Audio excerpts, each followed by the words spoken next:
¿Qué fuerza interior puede transformar a un niño huérfano, maltratado por su propio hermano, en uno de los más grandes reformadores de la Iglesia y doctor de la fe?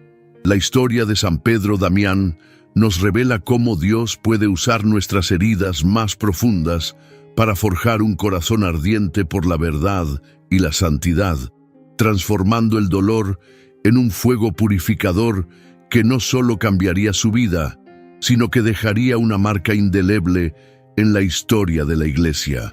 Capítulo 1. Los primeros años. En la antigua ciudad de Rávena, durante el año 1007, nació un niño destinado a sacudir los cimientos de la Iglesia medieval. Pedro, el último de una numerosa familia, llegó al mundo en medio de la pobreza y la incertidumbre. Sus padres, aunque de noble linaje, habían caído en desgracia, y su nacimiento fue visto por algunos como una carga adicional para una familia ya agobiada por las dificultades económicas. La muerte temprana de sus padres marcó el inicio de un doloroso período en la vida del pequeño Pedro. Quedó bajo la tutela de uno de sus hermanos mayores, quien, agobiado por sus propias responsabilidades y frustraciones, trataba al niño con una dureza que rayaba en la crueldad. Las memorias de estos años quedarían grabadas en su alma. Los golpes, el hambre y el trabajo forzado que debía realizar incluso siendo apenas un niño. Sin embargo, fue precisamente en medio de esta adversidad donde comenzó a brillar la extraordinaria capacidad de Pedro para transformar el sufrimiento en virtud.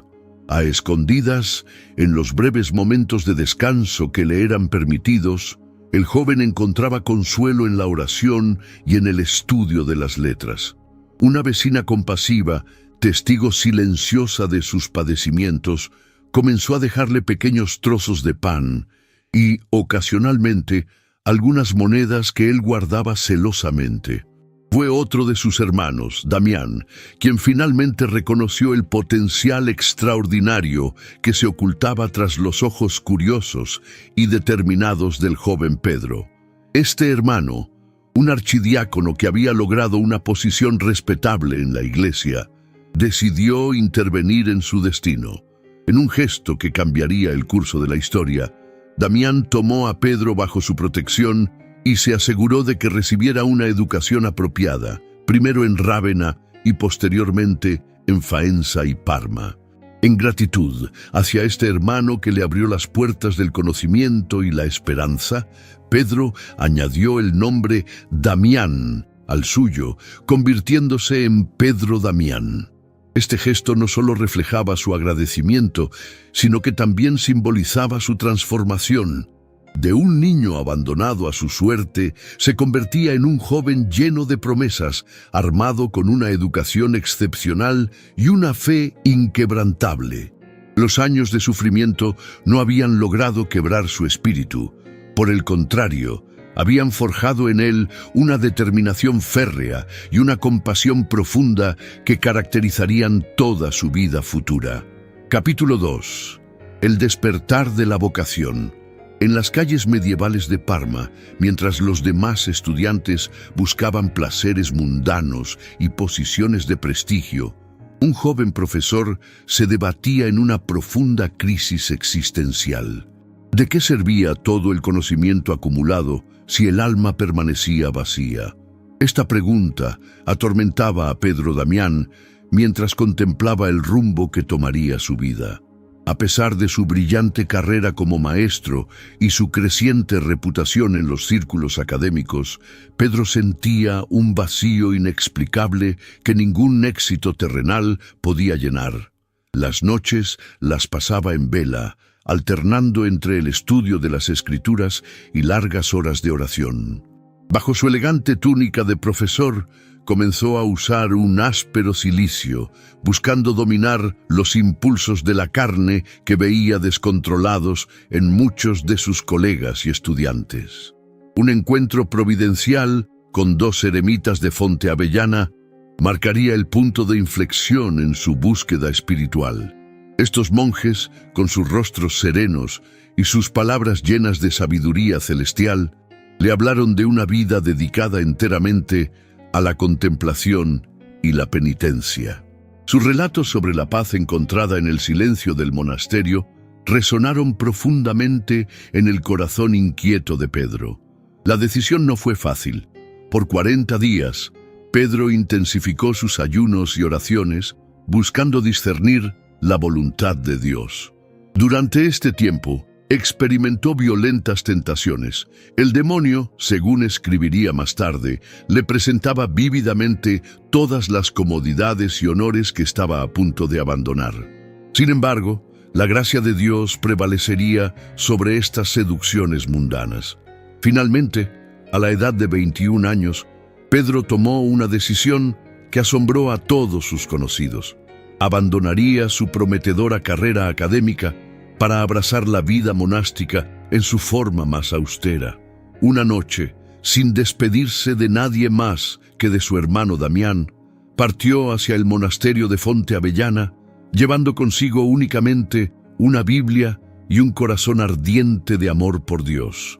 El joven profesor que había enseñado retórica y derecho se preparaba ahora para aprender la ciencia de los santos en la escuela del silencio y la contemplación. Capítulo 3. La vida en Fonte Avellana. ¿Puede el amor a Dios transformar las privaciones más severas en un festín para el alma?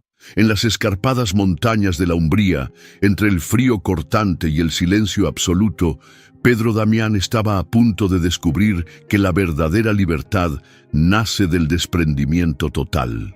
Las primeras semanas en Fonte Avellana fueron un choque brutal para el refinado académico. El monasterio, enclavado en la ladera de una montaña inhóspita, consistía en pequeñas celdas separadas donde los monjes vivían en absoluto aislamiento. El régimen diario comenzaba mucho antes del amanecer con el canto de los salmos, seguido por largas horas de oración, trabajo manual y estudio de las escrituras. El ayuno era riguroso, pan y agua 3 días a la semana, y las comidas regulares eran apenas suficientes para mantener la vida. Pedro se entregó a esta nueva vida con un fervor que asombró incluso a los monjes más veteranos. Sus penitencias iban más allá de lo requerido. Pasaba noches enteras en vela, se flagelaba con disciplinas y en los días más fríos del invierno se sumergía en las aguas heladas del torrente cercano para dominar las tentaciones de la carne. Sin embargo, lejos de amargarlo, estas mortificaciones parecían iluminar su rostro con una alegría sobrenatural que contagiaba a toda la comunidad. El nuevo monje pronto descubrió que la soledad exterior facilitaba un encuentro más profundo con Dios en su interior. En el silencio de su celda experimentaba éxtasis místicos que más tarde describiría en sus escritos. Las horas dedicadas a la meditación de las Escrituras se convertían en diálogos íntimos con el Señor, y el trabajo manual, ya fuera copiando manuscritos o cultivando el huerto, se transformaba en una forma de oración continua. La fama de su santidad comenzó a extenderse más allá de los muros del monasterio. Otros monjes buscaban su consejo espiritual, y pronto el prior reconoció en él un don especial para guiar almas. A pesar de su juventud, Pedro fue nombrado maestro de novicios, tarea que asumió con humildad, pero también con la convicción de que la vida eremítica debía mantener todo su rigor original. Sus enseñanzas no se limitaban a palabras.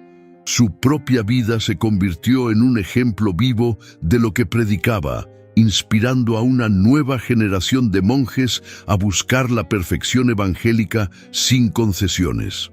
Antes de continuar, queremos contarte algo especial. Hemos preparado con mucho cariño un ebook sobre la vida de los santos, lleno de historias inspiradoras que tocan el corazón y nos hacen reflexionar sobre la fe, el coraje y la resiliencia. Si este tema te interesa, no dejes de echarle un vistazo. El enlace está en el comentario fijado. Te va a encantar descubrir todo lo que hemos reunido para ti. Capítulo 4. El reformador monástico. ¿Cómo puede un hombre que busca la soledad convertirse en el catalizador de una revolución espiritual? En las montañas de la Umbría, el fuego que ardía en el corazón de Pedro Damián estaba a punto de encender una llama que se propagaría por toda Italia. Tras varios años como maestro de novicios, Pedro fue elegido prior de Fonte Avellana. Su elección no fue una sorpresa. La comunidad había reconocido en él no solo un modelo de santidad, sino también un líder capaz de guiar a otros por el camino de la perfección.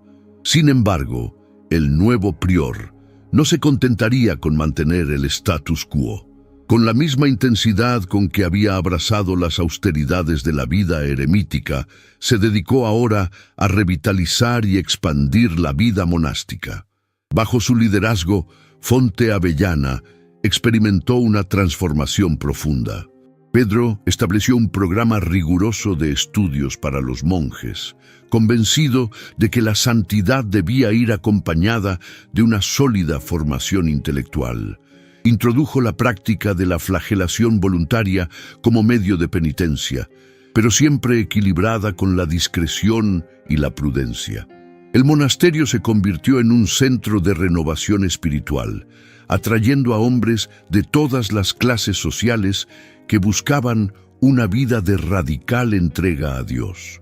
La fama de Fonte Avellana se extendió rápidamente y pronto otros monasterios comenzaron a solicitar la guía de Pedro.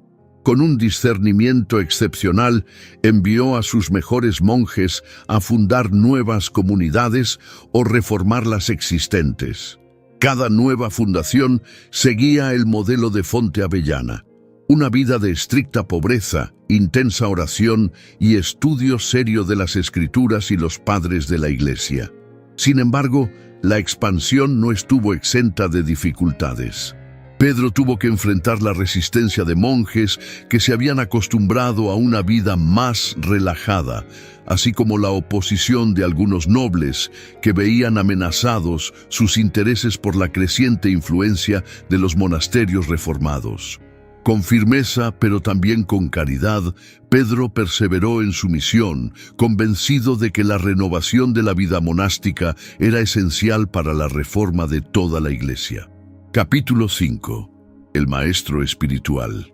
¿Es posible que un hombre que buscaba el silencio y la soledad se convirtiera en una de las voces más influyentes de su tiempo? La sabiduría que Pedro Damián había adquirido en la quietud de su celda estaba destinada a resonar mucho más allá de los muros del monasterio. La fama de Pedro como director espiritual comenzó a atraer a personas de todos los estratos sociales a Fonte Avellana. Nobles y campesinos, obispos y simples sacerdotes, todos buscaban su consejo. Su método de dirección espiritual era único. Combinaba la severidad de la asceta con la comprensión profunda del corazón humano. Para cada alma que llegaba a él, tenía una palabra específica, un consejo adaptado a su condición y necesidades particulares. No aplicaba una fórmula única, sino que discernía el camino individual que Dios había trazado para cada persona. Sus cartas de dirección espiritual se convirtieron en verdaderos tratados de vida interior. En ellas, Pedro desarrollaba una doctrina espiritual profunda pero práctica. Insistía en la necesidad de la lucha contra los vicios, especialmente el orgullo y la sensualidad, pero siempre desde la perspectiva del amor transformador de Cristo. Sus escritos sobre la contemplación revelaban las profundidades de su propia experiencia mística, mientras que sus consejos prácticos demostraban un conocimiento realista de las debilidades humanas. El aspecto más notable de su magisterio era su capacidad para adaptar las exigencias de la vida espiritual a las diferentes vocaciones. A los monjes les recordaba la radicalidad de su llamado. A los sacerdotes les exhortaba a la pureza de vida y el celo pastoral. A los laicos les enseñaba cómo santificar sus ocupaciones cotidianas. Para todos tenía un mensaje central: la necesidad de una conversión continua y la búsqueda incesante de la unión con Dios. Como maestro, Pedro no se limitaba a enseñar con palabras. Su vida misma era su lección más elocuente. Los que lo conocían de cerca testificaban que en él veían una armonía perfecta entre la doctrina y la práctica. Su austeridad personal nunca disminuyó, incluso cuando sus responsabilidades aumentaron. Mantenía largas horas de oración y ayuno mientras atendía las necesidades de los que acudían a él en busca de guía. Esta coherencia entre vida y enseñanza daba a sus palabras una autoridad especial que pocos podían resistir. Capítulo 6. El defensor de la verdad. ¿Puede un monje contemplativo convertirse en un guerrero espiritual? En una época donde la Iglesia enfrentaba graves crisis morales y doctrinales, Pedro Damián demostraría que la pluma puede ser más poderosa que la espada. La corrupción y los abusos que plagaban la Iglesia del siglo XI encendieron en Pedro una santa indignación. Desde su celda en Fonte Avellana, comenzó a escribir cartas y tratados que sacudirían la conciencia de la jerarquía eclesiástica. Su primer objetivo fue la simonía, la compra y venta de cargos eclesiásticos, que había infectado todos los niveles de la Iglesia. Con una valentía extraordinaria, denunció a obispos y cardenales que habían obtenido sus posiciones a través del dinero en lugar del mérito. Su obra más controvertida fue el Liber Gomorrhianus, un tratado que denunciaba con crudeza los pecados contra la castidad entre el clero.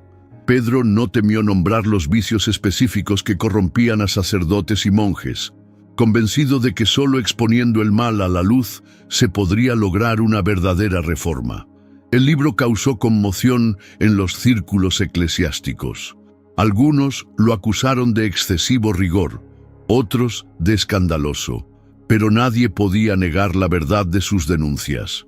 La defensa de la verdad le ganó tanto amigos como enemigos. Mientras los reformadores lo veían como un profeta necesario, aquellos cuyas prácticas corruptas él denunciaba lo consideraban un extremista peligroso. Sin embargo, Pedro permaneció firme en su posición, respaldando sus argumentos no solo con la Sagrada Escritura, sino también con un profundo conocimiento del derecho canónico y la tradición patrística. En medio de estas batallas por la Reforma, Pedro nunca perdió de vista que la verdadera transformación debía comenzar en el corazón. Sus escritos más polémicos siempre iban acompañados de llamados a la conversión personal y la renovación espiritual. No se contentaba con denunciar el mal, ofrecía también el remedio, una vuelta a la pureza del Evangelio y a la disciplina de los primeros cristianos. Capítulo 7. El cardenal reluctante. ¿Cómo puede un ermitaño que había renunciado al mundo aceptar uno de los cargos más elevados de la Iglesia? El llamado del Papa Esteban IX a Pedro Damián para servir como cardenal obispo de Ostia provocaría en él una de las luchas interiores más intensas de su vida. Cuando los mensajeros papales llegaron a Fonte Avellana en 1057 con el nombramiento cardenalicio, la reacción inicial de Pedro fue de absoluto rechazo. Durante días se encerró en su celda, ayunando y orando intensamente. La perspectiva de abandonar su amada solitud por las intrigas de la corte papal le causaba un profundo dolor. Escribió una larga carta al Papa, suplicando que lo dejara permanecer en su monasterio, argumentando que no era apto para tan alta dignidad. Sin embargo, el Papa Esteban IX, conociendo la necesidad urgente que tenía la Iglesia de hombres virtuosos y valientes en su jerarquía, no aceptó su negativa. Usó un argumento que Pedro no podía rechazar: la obediencia. Le recordó que la verdadera humildad consistía no solo en reconocer la propia indignidad, sino también en aceptar la voluntad de Dios manifestada a través de los superiores. Finalmente, con lágrimas en los ojos, Pedro aceptó el cargo, viendo en esta nueva misión una cruz que debía abrazar por amor a la Iglesia. Como cardenal obispo de Ostia, Pedro mantuvo el mismo estilo de vida austero que había practicado en el monasterio. Su residencia cardenalicia más parecía una celda monástica que el palacio que le correspondía por su rango. Continuó con sus ayunos y penitencias, añadiendo a estas mortificaciones el peso de las responsabilidades administrativas y diplomáticas que ahora debía atender. La transición de la vida contemplativa a la activa fue para Pedro un nuevo tipo de martirio, pero uno que aceptó con creciente comprensión de los designios divinos. Desde su nueva posición, podría trabajar más eficazmente por la reforma de la Iglesia. Su voz, ahora investida con la autoridad del cargo cardenalicio, tendría mayor peso en las decisiones importantes que afectaban a toda la cristiandad. Capítulo 8. El consejero papal. ¿Puede un hombre mantener su integridad y franqueza cuando se encuentra en las más altas esferas del poder? Pedro Damián demostraría que la verdad y la santidad pueden florecer incluso en medio de las complejidades de la política eclesiástica. Como cardenal obispo de Ostia, Pedro se convirtió en uno de los consejeros más cercanos de varios papas sucesivos. Su primera gran prueba vino durante el pontificado de Nicolás II, cuando la Iglesia enfrentaba una crisis de legitimidad debido a la interferencia de los poderes seculares en las elecciones papales. Con su profundo conocimiento del derecho canónico y su inquebrantable sentido de la justicia, Pedro ayudó a redactar el decreto que reformaría el proceso de elección papal, reservando este derecho exclusivamente a los cardenales. Sus consejos no siempre eran bien recibidos, incluso por los papas. Cuando veía que las decisiones se alejaban del espíritu evangélico, no dudaba en expresar su desacuerdo, aunque esto significara enfrentar el desagrado de los poderosos. En una ocasión memorable, escribió una carta al Papa Alejandro II, reprochándole su excesiva tolerancia con ciertos obispos simoníacos. La carta, aunque severa, estaba impregnada de un profundo respeto por la autoridad papal y un sincero deseo de servir a la Iglesia. La influencia de Pedro como consejero papal se extendió más allá de las cuestiones disciplinarias. Sus profundos conocimientos teológicos y su experiencia espiritual lo convirtieron en un referente indispensable en materias doctrinales. Cuando surgían controversias sobre la interpretación de las Escrituras o la aplicación de la ley canónica, su opinión era frecuentemente solicitada y respetada. En medio de sus responsabilidades como consejero, Pedro nunca dejó de ser un monje en su corazón. Aprovechaba cualquier oportunidad para retirarse a la soledad y la oración, manteniendo vivo el espíritu contemplativo que lo había llevado inicialmente a Fonte Avellana. Esta combinación de vida activa y contemplativa le permitía abordar los problemas de la Iglesia no solo con sabiduría humana, sino también con profunda intuición espiritual. Capítulo 9. El doctor de la Iglesia. ¿Cómo puede la experiencia de un monje ermitaño convertirse en una fuente de sabiduría universal para la Iglesia? Los escritos de Pedro Damián, nacidos en la soledad de su celda, estaban destinados a iluminar el camino de generaciones de cristianos. La producción literaria de Pedro Damián fue tan vasta como profunda. Sus obras abarcaban desde tratados teológicos y comentarios bíblicos hasta cartas de dirección espiritual y poemas litúrgicos. Lo que distinguía sus escritos era la perfecta fusión entre el rigor intelectual y la experiencia mística. No escribía como un teólogo que solo especula sobre las verdades divinas, sino como alguien que las había experimentado en la intimidad de la contemplación. Una de sus contribuciones más significativas fue su enseñanza sobre la vida contemplativa. En sus tratados sobre la vida eremítica, desarrolló una teología del desierto que mostraba cómo la soledad y el silencio podían convertirse en caminos privilegiados para el encuentro con Dios. Su obra De Perfectione Monachorum se convirtió en un manual clásico de la vida monástica, estableciendo principios que siguen siendo relevantes hasta hoy. La doctrina mariana de Pedro también dejó una huella indeleble en la teología de la Iglesia. Fue uno de los primeros en promover la práctica del oficio parvo de la Virgen María, y sus sermones marianos revelaban una profunda comprensión del papel de María en la economía de la salvación.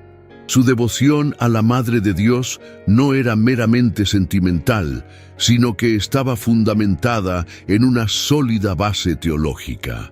Su estilo de escritura combinaba la elegancia retórica con una claridad cristalina.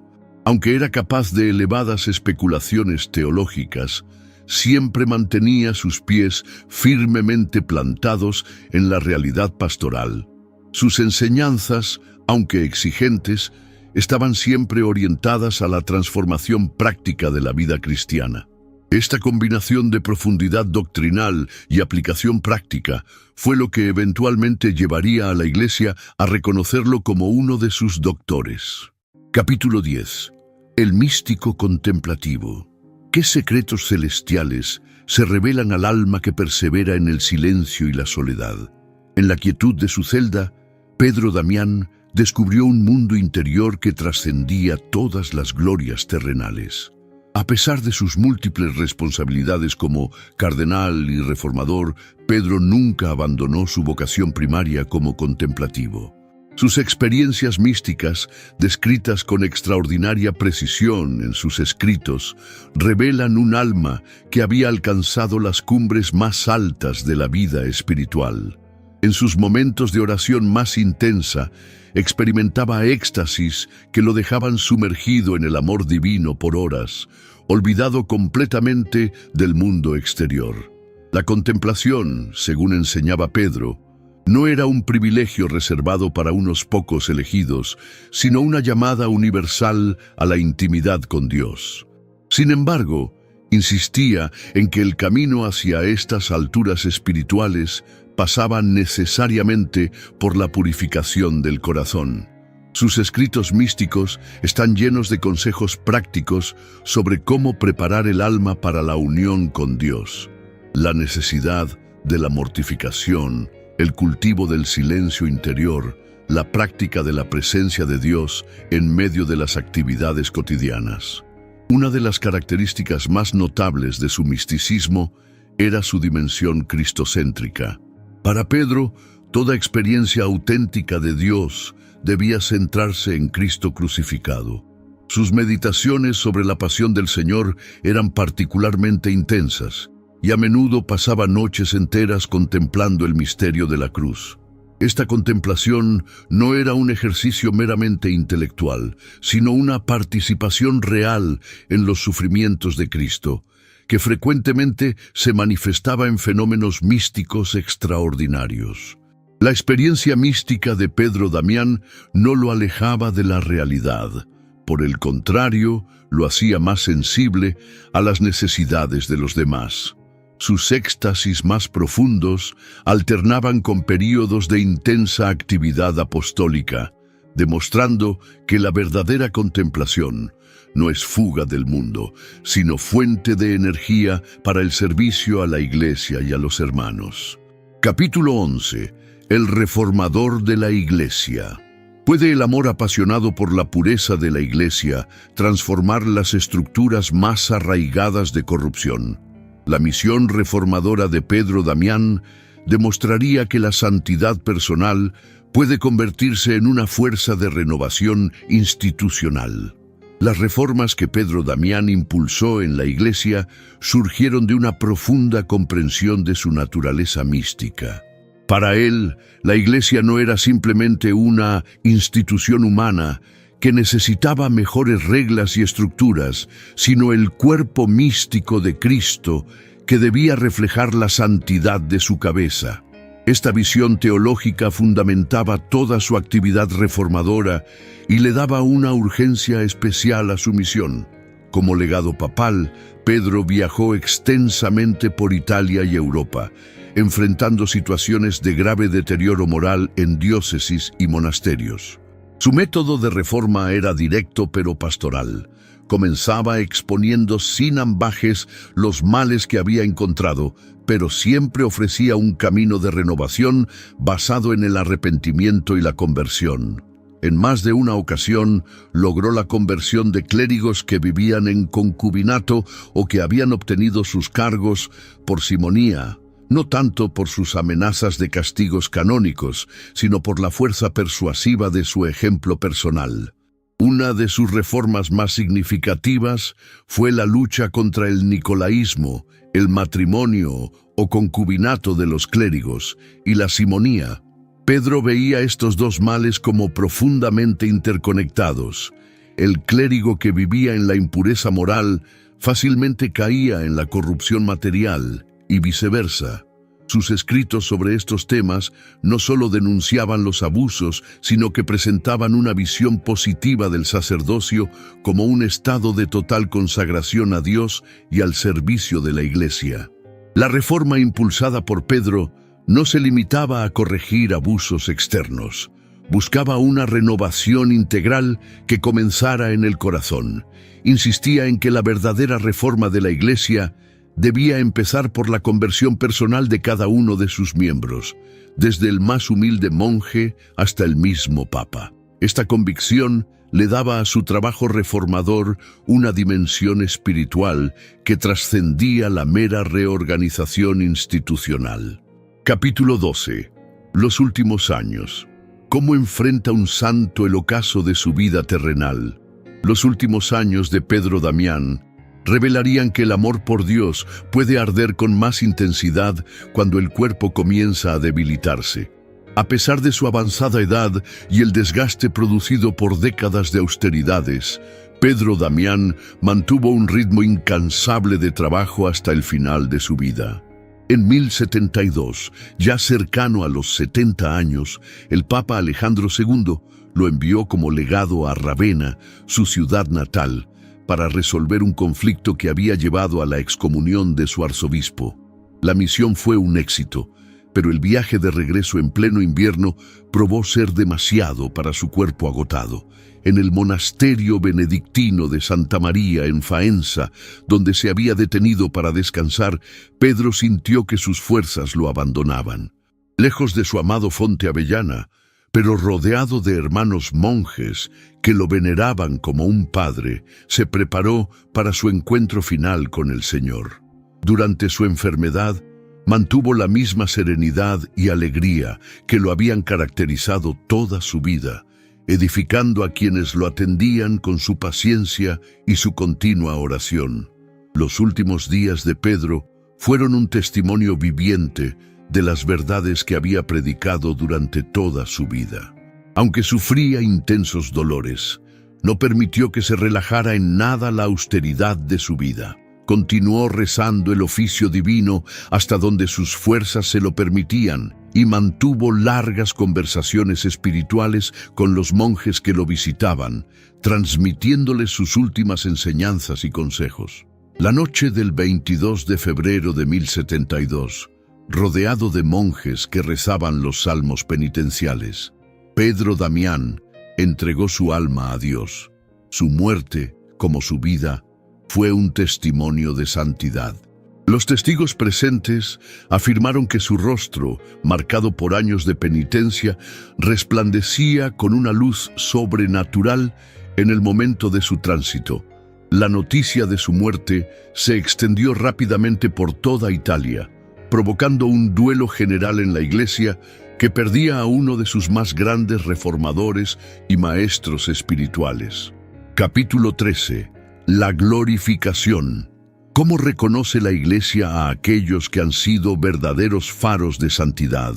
La historia de la veneración y glorificación de Pedro Damián revela cómo la luz de un santo sigue brillando a través de los siglos. Inmediatamente después de su muerte, el pueblo comenzó a venerar a Pedro Damián como santo. Los milagros reportados en su tumba en Faenza atrajeron a peregrinos de toda Italia. Las curaciones más notables ocurrían especialmente entre aquellos que sufrían de fiebres graves, lo que llevó a que se le considerara un intercesor especial para este tipo de aflicciones.